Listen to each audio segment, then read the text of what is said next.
O polskiej husarii powiedziano już wiele. W filmach widzimy galopujących husarzy, ale czy tak wyglądała szarża jak we filmie? Otóż nie. Przyjrzyjmy się szarży i jej kolejnym etapom. Chorągiew husarska w liczbie około 200 jezdnych ustawia się około 400-500 metrów przed szeregiem przeciwnika. Husarze ustawili się w dwóch szeregach, przy czym między husarzami był odstęp około 4 metrów. Drugi szereg miał poruszać się za plecami pierwszego. Odległość między husarzami około 4 metrów daje linię szerokości od 300 do 400 metrów. Za husarią ustawili się pocztowi.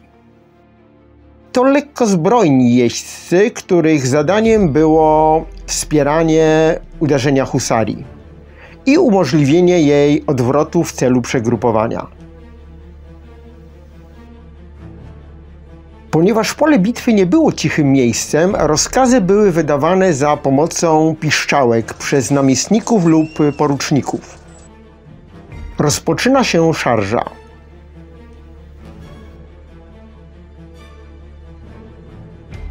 Pada pierwsza komenda, stępa. To najwolniejszy czterotaktowy chód konia, czyli powoli oddział rusza w kierunku wroga.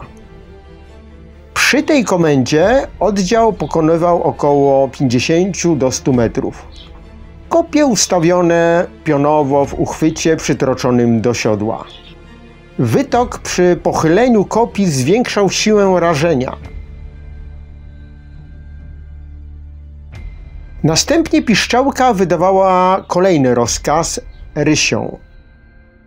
Tu koń wchodzi w kłus dwutaktowy. Konie zwiększają tempo. Oddział przebywa tym tempem około 100-150 metrów. Kolejna komenda to rysią marsz. Konie przyspieszają. Pada pierwsza salwa ze strony wroga. Ten dystans jest jeszcze bezpieczny dla atakujących, a odległość 4 metrów między jeźdźcami zmniejsza skuteczność ognia. Kolejnym elementem szarży jest marsz. To galop trzytaktowy. Zza pleców pierwszego szeregu zaczyna wjeżdżać drugi szereg husarzy, tworząc jedną linię. Formacja ta ma szerokość już około 200 metrów. Teraz następuje zmiana szerokości szyku. Jeźdźcy ze skraju formacji zaczynają zjeżdżać się do środka, spychając towarzyszy, powodując zwężenie szyku. Teraz husarze jadą strzemię w strzemię.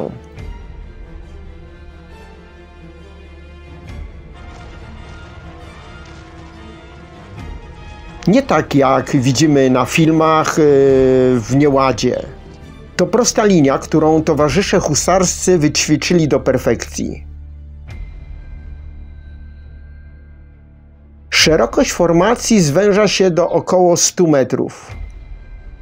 Pułki pikinierów miały szerokość około 60 do 80 metrów. Konie wchodzą w galop.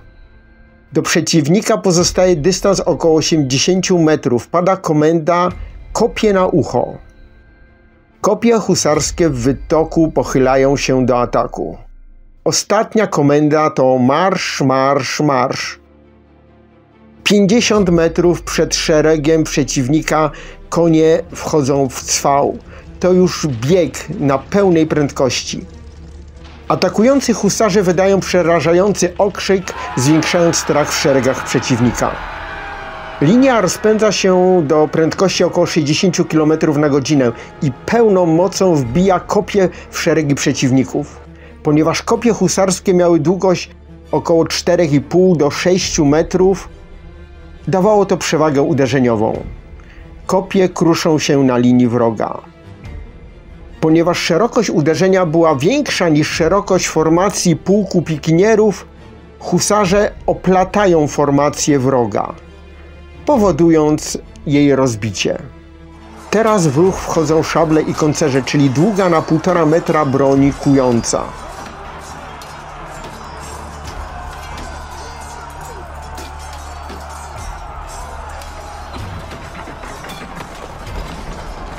Do uderzenia husarii przeciwnika dopadają pocztowi z trzeciego i kolejnych szeregów. Lekkozbrojni jeźdźcy z bronią palną i szablami. Husaria zrobiła swoje. Teraz może wycofać się i przegrupować do kolejnego uderzenia. Rozbite szeregi przeciwnika atakowane są teraz przez pocztowych. Czyli jak widzimy, husaria nie atakowała tylko raz, ale po przegrupowaniu, w wymianie zmęczonych i rannych koni brała kopie i kolejne raz przygotowywała się do kolejnej szarży. Takich szarży w czasie bitwy powtarzano wiele, a skutek ich przeszedł do historii i do legend polskiej kawalerii.